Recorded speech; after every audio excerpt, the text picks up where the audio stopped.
Welcome to All Home Care Matters, the show where we discuss all things home care, with discussions on important age-related matters and topics. Brought to you by Enriched Life Home Care Services, the #1 rated home care provider in Michigan by Top Rated Local.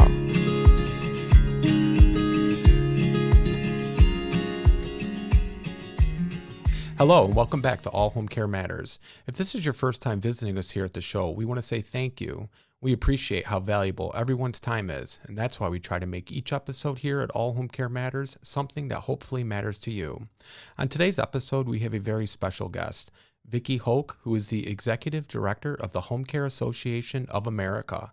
Welcome, Vicki. Thank you very much. It's good to be with you. Thank you. So, Vicki, being the Executive Director of the Home Care Association of America, I'm sure you come into contact with countless home care companies. And what would you say is some of the ways that COVID has directly impacted the home care industry? Well, first of all, I think it has affected the home care industry just by, being out in front. I often say that right now, at this moment in time, I keep going back to the Charles Dickens novel, The Tale of Two Cities, when they say it was the best of times, it was the worst of times, because it is the best of time just because being an advocate for home care for probably over 20 years, I have to tell you that I didn't think I would ever see the day that a sitting president would make home care a centerpiece of a major initiative. And we saw that happen when President Biden released the American Jobs Plan, when he earmarked $400 billion to home care. I think the pandemic, while it has been the worst of times having to live through the pandemic, there has also, though, been some silver lining. And one of the things that has come out of the pandemic is that now home care is being seen as a real alternative to keep people safe, to care for people in their homes. And I'm not sure, well, I would say that we've all been saying that, those of us in home care for many years. It's good to know now that what we've been saying for many years is truly now the public perception of in-home care, that we can indeed deliver health care, even skilled care, at home just as safely, if not more safe, than in a facility setting. So I think that has been a tremendous impact from COVID. I also think that the Home Care Association of America, as you know, represents the sector that brings personal care into people's homes. We have about nearly 4,000 home care agencies across the country, and they are all talking about this newfound spotlight. And all you have to do is kind of look at quotes from different people, President Biden just being one, but even prior to his taking office, we had the former CMS administrator talking about that COVID has shown a spotlight on this country's over-reliance on facility care. Yes. And that how important it is that we provide just as much care and just as much choice for people who want to remain in their homes. And I think that whole perception is going to keep going. I think, though, what it says to us in the industry is that we've got to be ready to accept that responsibility. And we've got to step up when it comes to looking at our license. Every state has very, very different licensure regulations for home care. And we're now seeing, as a result of COVID, many of our states taking a look at revising their regulations when it comes to home care, recognizing that we now know, and it's something we've known, you and I, but I think our public officials, our clients now know that we really do have a knack and we have the skill to care for people in their home. So those are the good things. Of course, the worst of times is the fact that we're still in a pandemic. We are still very concerned about the vaccination rate of our direct care workforce. We're still hearing that it's only about half of our workforce that has been vaccinated. So as an industry, as the association, we're trying very hard to develop ways that agencies can educate and encourage their aides to get vaccinated. We have a whole resource page that's available. I think peer to peer is the best way. So utilizing our other aides to talk about why they decided to get vaccinations, I think is really important. I think the other thing that has been just just really gratifying to see is that there are so many pieces of legislation now that have been introduced having to do with the workforce. I think, for 20 years, I think I've been saying the same thing. We have a workforce issue, but there is something different about that now. I said it 20 years ago, but this time, I don't know if it's more acute. It's more, well, it's also the fact that we now have this attention on home care. So our market is, they all want to stay at home now, Yes. right? Right. But we don't have the supply of workers to answer those needs. And that is why it's such a critical point in this industry that we have got to figure out how to recruit caregivers to deliver care in the home. And we're doing a lot of time with both the Biden administration as well as members of Congress. There are probably over a handful of legislation that deals with direct care workers, training of direct care workers, making sure. And just last week, Representative Bobby Scott introduced a major piece of legislation that would create a grant program that people could apply for grants to do things like innovative training for direct care workers, to discuss, to formulate strategies for recruitment and retention, to address the wage issue and the benefits issue. It's just one of many pieces of legislation that our association now is looking at to support, to recommend changes if necessary. But it's a good time for us in home care. Absolutely. I know for us, we're based in Michigan, Mhm. and Michigan is one of those states that is not licensed. And we're big proponents of that moving forward to becoming a licensed state.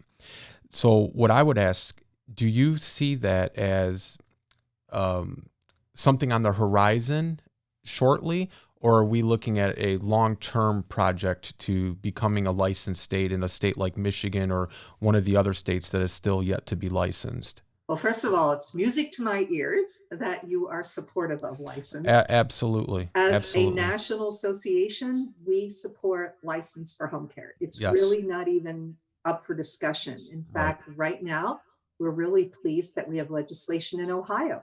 They Hmm. don't have license, but we now have legislation. We have talked with a lot of our Michigan members to encourage them to start looking at language to license home care agencies in the great state of Michigan. I think if we are really going to have a place in the healthcare system, we have to be licensed. Yes, We have to have the same credibility as hospice. It's just a must, and we've got to abide by certain standards of care. And absolutely. so I'm thrilled to know you are. This is something that we've talked with our Michigan chapter leadership about. Hmm. I look forward to working with them. We have a great lobbyist there for our Michigan members too. And so I think it's only a matter of time. But there's also another issue that comes up whenever we talk about licensing. Every state is different. Right. I could look at the state of Pennsylvania that has a pretty a comprehensive license requirements for home care. And then I look at a state like Connecticut, who does not have a license. However, it requires home care agencies to register with the consumer protection. That's not, and so they're in with like construction companies. Right. The problem with state by state license, which is the same problem that we have with Medicaid programs, is that they're all varied. Right. So I recall at the beginning of the pandemic when we started to talk to Congress about home care is health care. That was one of our mantras. They said to me, well, Vicki, what are your standards? Unlike our Medicare sisters in home health, there are federal conditions of participation to be a Medicare. We Right. don't have that. That becomes a real hurdle when we're talking about national national programs because every state is different. And so while it's good that we have some kind of a state license, we got to grapple with that question sooner or later. And I've talked about having national standards when it comes to home care aid training. And I really believe it's only a matter of time because as soon as you have such focus from our federal policymakers on this type of care, which we do now, they're going to start thinking, okay, federally, how can we kind of like, we're so fragmented in this sector. I just think it's going to happen. And our most important thing to remember is we don't want someone else to do it. Right. We want the industry to be the one to drive that change. Yeah, and I think that's also not only for the benefit of the companies that are operating legitimately and they have the standards and they have Absolutely. and they have those policies and procedures in place, but also for these families because when they're looking for help, we oftentimes have heard, well, I hired this company and the Mhm. company ends up being, two sisters that are, sharing the duties, but there's no protection for the family either. There's And I would just think it would be in the best interest of not only the family but also their long-term care and their health.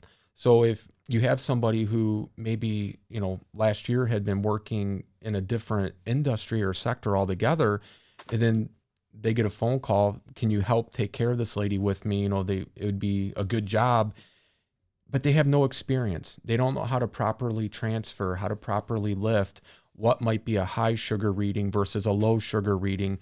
And I think that just kind of trickles down into the long-term care costs for nursing homes, hospitalizations, doctors of appointments and visits, rather than having, professional companies doing their professional job. And I know here in Michigan, we were concerned because, again, with the pandemic, there was so much uncertainty, like across the country. We were looking at our executive orders from our governor very closely because we know we're kind of out there in a gray area of how are we going to be viewed during this pandemic as essential or non essential because we can't fall under quote unquote the healthcare industry per se, but we're like you said, home care is healthcare, and thankfully, we did fall under that as services for the elderly, disabled, and the ill, but that very easily could have gone a different way too, Oh, you're so right. I couldn't and agree with you more. and I know at least for the way we practice, our standards are such that you have to be experienced. You have to have some sort of qualification or certification. But we explain to families all the time because they don't know what they don't know. And a lot of times Exactly. that's kind of the origin of this podcast is we're trying to help to provide education, information, resources that is good and sound information and resources for families because how many times a family has said, well, I hired this lady to be a caregiver for my mom. The caregiver didn't know this or didn't know that. And we explain, be careful because in Michigan, you can operate as a caregiver, you can operate as a home care company. There's no oversight to it, and there's no real credentialing or prerequisite to say you are operating as a home care company. And I just find it terrifying for these poor families who unfortunately find out by experiencing it rather than learning about it. And we're real big proponents of the push for licensing and regulation for home care because I think it's for everybody's benefit. Yeah, really, when it comes right down to it, licensure is all about consumer protection. I was lucky enough to be part of the initiative to get licensure in the state of Pennsylvania, and that's what we always stressed. It was really scary when you think about it Hmm. that someone was being left into a home with a very vulnerable senior, Right. one to one, no one around, and no one, there was no oversight. That in itself is very, very scary to the people out there who need our care. And I think you're absolutely right that families need guidance and families need oversight.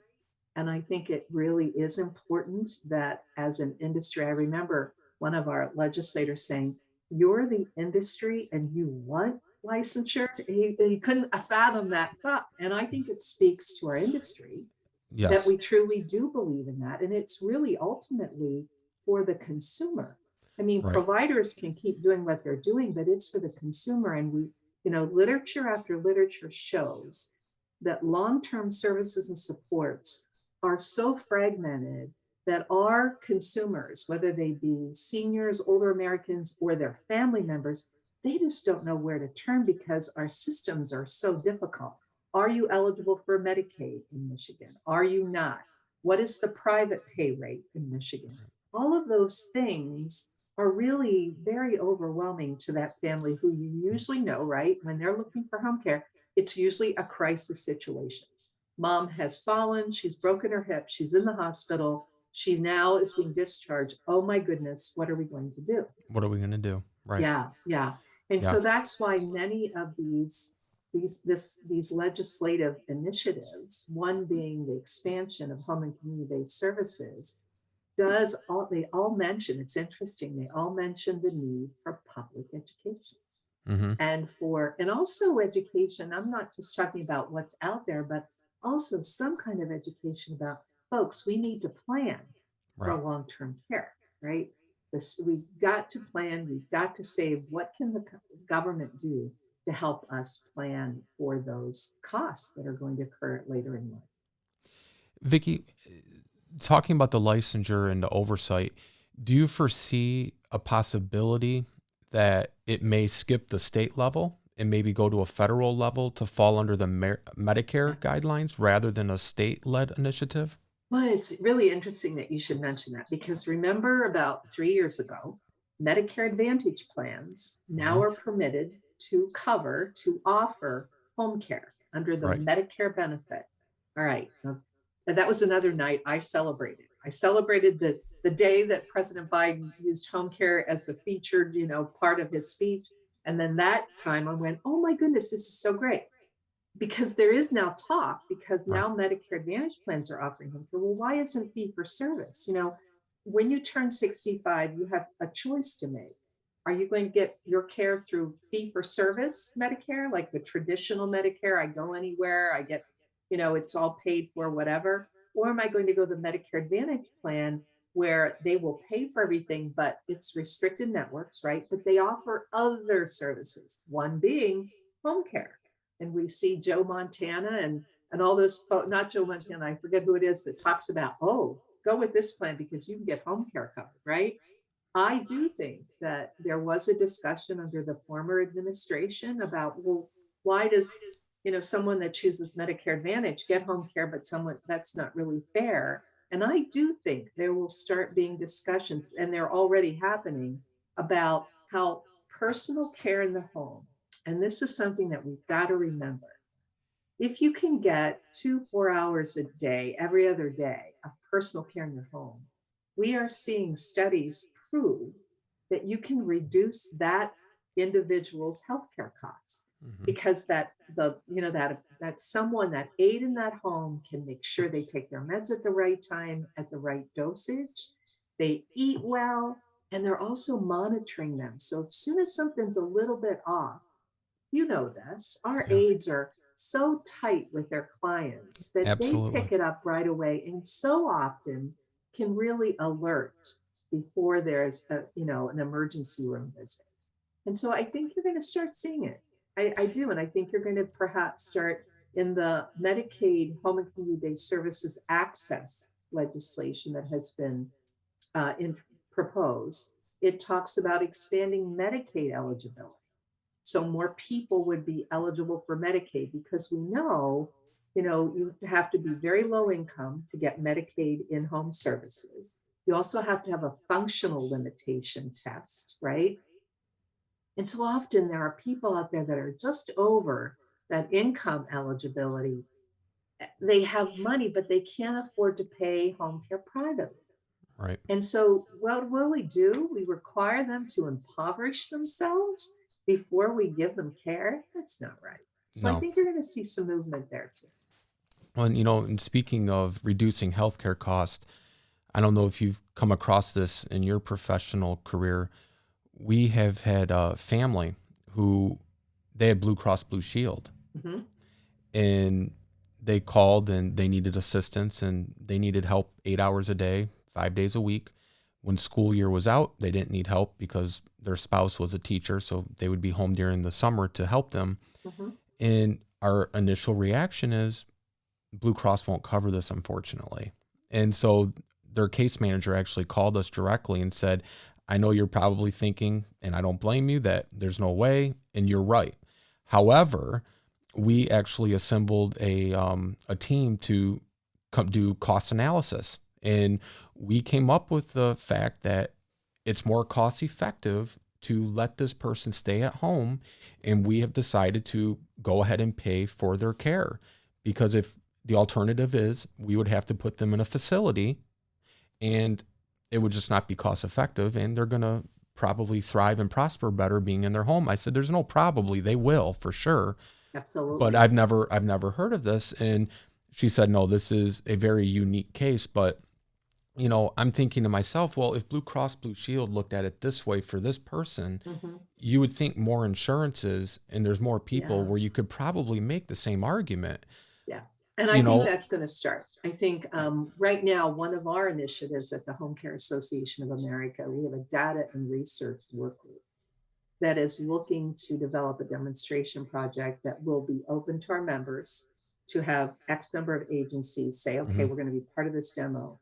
We're going to collect this information from start of care throughout, and prove that, our ultimate goal is to say after 18 months or whatever the time limit is, 80% of our clients who got personal care were able to reduce their whole healthcare cost expenditure by $5,000 or whatever. And also that we reduce rehospitalizations, or that we reduce falls. But that is a very big project. We're very excited about it because that's what we're going to need if right, this industry goes forward, to say to, hey, health insurance company, I have proof. And the problem right now is our sector of personal care doesn't have that, metrics, right, performance metrics. And again, it goes back to that state by state licensure, and also the differences in Medicaid. Now, Medicaid is already starting to look at home and community-based services, to say, what are the performance metrics we should be evaluating agencies providing home and community-based services by. mhm, Now, Medicaid is a national program. However, if you know one Medicaid program, you know one. They suffer the same thing. right, Every Medicaid program is run differently. And by the way, it was wonderful news in Michigan that we received a 10% increase in our provider rates for home and community-based services. That was yes, just great news. I know many members worked hard on that. You should be congratulated because that's very wonderful. deservingly so too. Very, absolutely. I know a good majority of our staff have come over from the facility long-term care setting Oh, into the okay. home care setting, because Uh-huh. their number one thing is they said, I got into this profession because I want to help people. And helping people isn't just, checking off your checklist, but it's talking to them. How did your day go? Why are you down? Hearing about their granddaughter or their grandkids, latest accomplishment, and being able to spend that, more intimate one-on-one time with them. There's a lot to be said for that aspect of the caregiving as Oh, well. Not super. just making sure they had their meds and had, their nutrition and their hygiene care, but, giving them that socialization and that, that conversation goes a long way. And a Absolutely. lot of them said, I didn't get that working in a facility because you have so much to do. Mhm. You don't have that time, and then Yeah. you feel bad because, one lady said, this one lady just found out she lost one of her adult children in a car accident and she's terribly distraught. She can't go. She's in a facility. And I just wanted to sit there and hold her hand and talk to her for a while and comfort her. But I couldn't do it because, Mm. I have these call lights to get to and I have to move on. And she said that's hard for me, because it's a reflection on me. She's going to think, oh, you don't care. You don't want to sit here and I just got to get out the door and get down the hall. And she said that's hard because, that's just one example of so many people I cared for in this facility, and we don't have the time that we should to be able to sit there and, really bond with them and hear what they have to say and hear how their day is, or, what made them happy or what made them upset. And she goes, that's the aspect of home care that I just love so much. You get the whole shift with that person to, if you get there and they're having a bad morning or whatever the case may be, usually by the end of the shift, they forgot about it. They're in a good mood, and, you kind of got them back on track to a good, being in a good mood again, and she said so many of them just look forward to seeing me. And, she goes, that's why I got in this field, is to actually make a difference in that way, not just, taking care of my routine and my checklist. And I think that's what home care is. Yeah, It's not just a checklist. You're actually I know. becoming very close, like you said, the Yeah, caregivers and yeah, clients, and I that think, bond. well, probably one of the best times of my professional and personal life was when my mother lived with me and I was her caregiver. She just passed away 2 years ago, and Mm, so I was the typical family member that had an aide come in. I would leave in the morning, go to work, come back, and then in the evening and on weekends, it was me. And my mother was in a wheelchair. She, progressively got worse and then went on hospice, and it was a 4-year journey. And yeah. it was almost like a blessing. It was odd because here I was professionally doing what I was doing, but then I would come home and I took on that role as a family caregiver. So I saw the different perspectives, and I saw firsthand.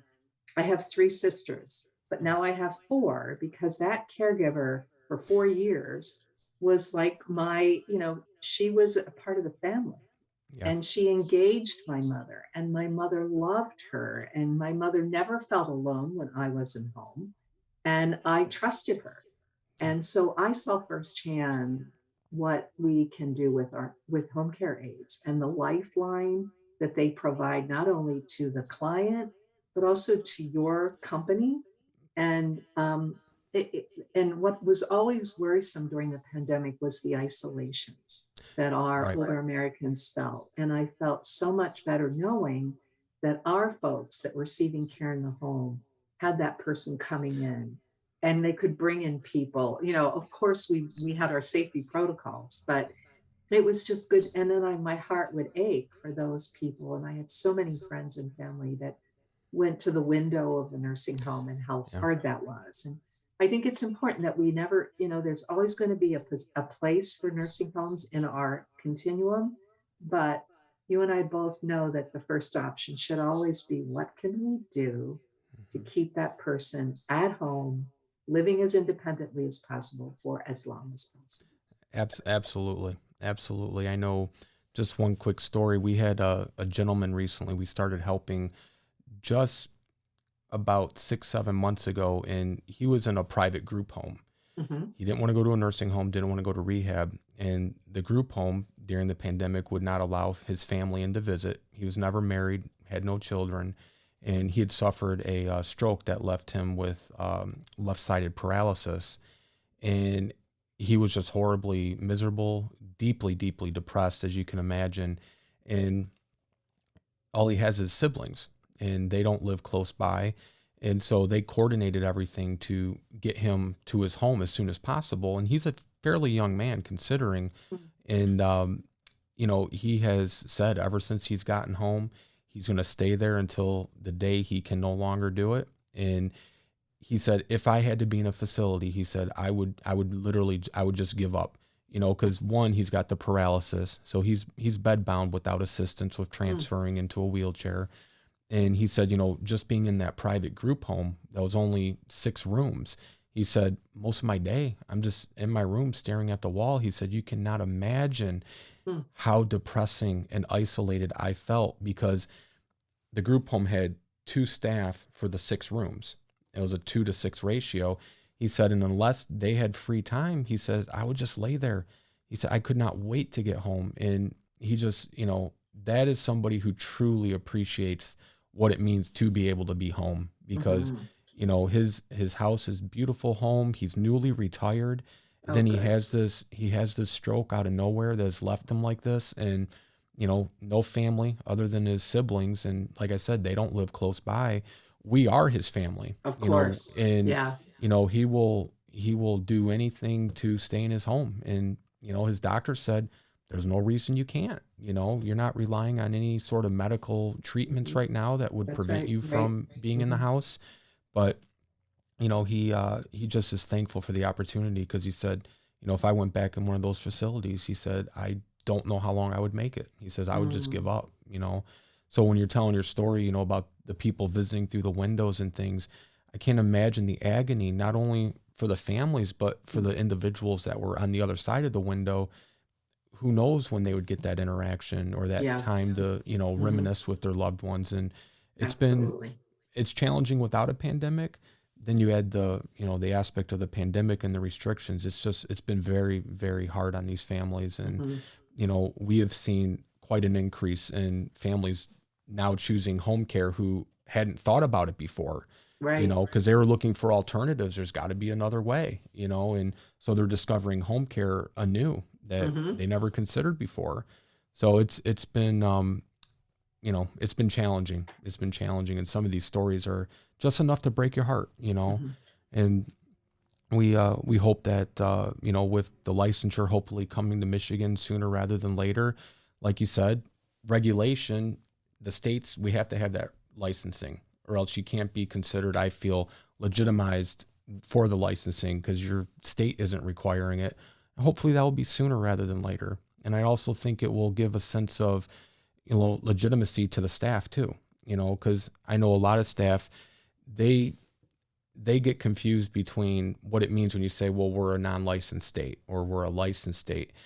We have guidelines we follow as closely as we can to our neighbor in Illinois, but we don't have access to the registry because we're not a licensed state. So there's things that we try to implement to give the families that confidence, in choosing home care, but then also the staff, um, and it's refreshing to hear, like you said, with the current administration bringing some new bills and initiatives to the forefront that may not have been there previously, and hoping to get more recognition for the work that these caregivers and home health aides do, because they're on the front lines as well, and they have done a tremendous job. Hmm. Absolutely. So, with your previous experience, you were the president of the Pennsylvania chapter for the Home Care Association. Hmm. And then few years ago, you became the director of the National Home Care Association headquarters in Washington, D.C. What, other than licensing and regulation, what would you like to see as the next initiative for the home care industry? I think it goes back to that data and being able to substantiate our value. Hmm. Right now, we all say, oh, we have quality care and deliver, value to everyone in their homes, but we have nothing to back that up with. If you look at the whole healthcare system in America, you now see that healthcare providers now they're to the point of star ratings. If you home health agencies have star ratings now, Right. again, to help consumers choose the most appropriate agency. Hospices as well, docs, hospitals, nursing homes all have performance metrics that they are measured by to determine and to gauge their quality. And it's going to be very difficult for us because of the variance, right? However, with this demonstration project that we're looking at, I think it'll just set the tone for future endeavors. We have a great group of people working on this, and we also have our technology companies right in there. Because let's face it, we don't want to have paper, right? We want Right. our technology companies, whether they're Clear Care, alike, whatever, that they're right in the discussion when we talk about quality indicators because we want them to be able to go on their platforms. We don't want to create any further work, but I think it is important for us as we move forward, as we stand ready to take that position in the healthcare system. Hmm. We're going to need national standards. We're going to need data to prove our value. That's what healthcare is all about these days. We have Right. gone away from getting paid for the volume of services, right?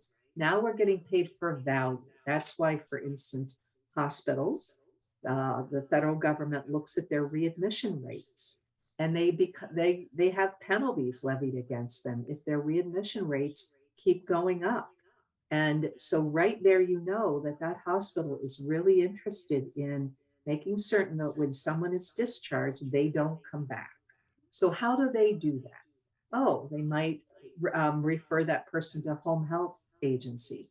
Well, one of the great things about home health agencies, of course, is that they deal with acute illnesses, right?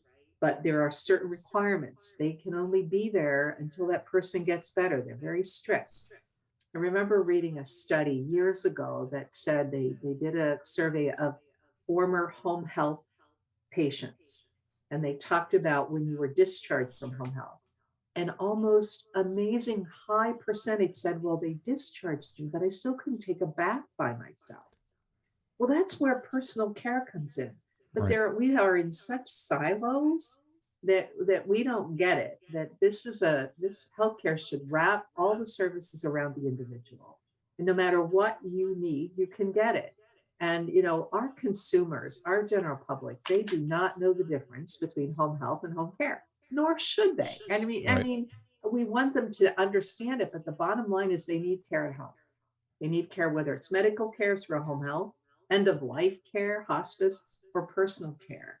And that's why we have got to get on that same level as our other home-based care providers. And one of the first things is to let's decide on what are the data points that we should measure our effectiveness. Would you agree? Is it hospitalization? Yeah, I think so, right? Right. Because we believe we can keep people out of the hospital.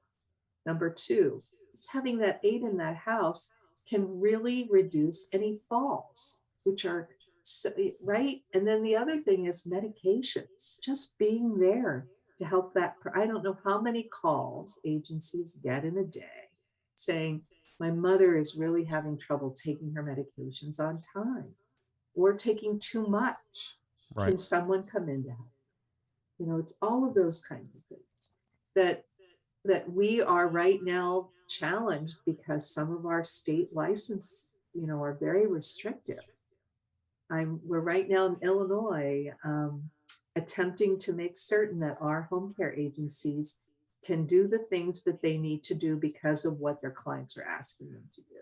So what do you think that might be? Well, we know our older population, glaucoma is a big, right? Big Right. problem.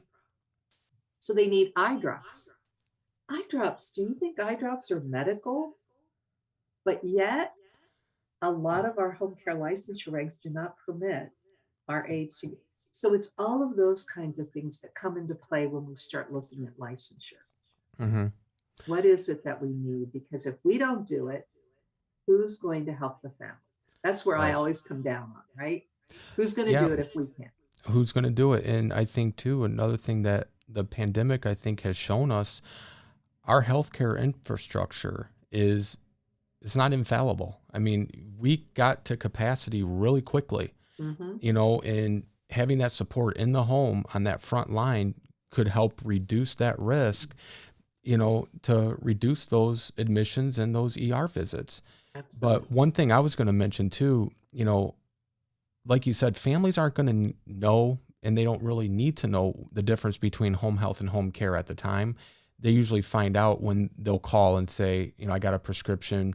Right. You came highly recommended. We need home health care. And then, we go through the education of what home health care is versus the home care aspect. But I think, it would be great if I think more doctors started to understand what home care is and what it Right. offers, Mm-hmm. because we've talked to several offices. They wrote a script for home health care to us, and we say, well, no, we're the home care side, Yep. but the patient needs those ADL assistances, and they need that help with the personal care and getting to the next appointment because the Mm-hmm. daughter doesn't live in state. And so I think also starting at that level as well, helping to educate the medical community who are Absolutely. seeing those vulnerable populations that could benefit from that help. Absolutely.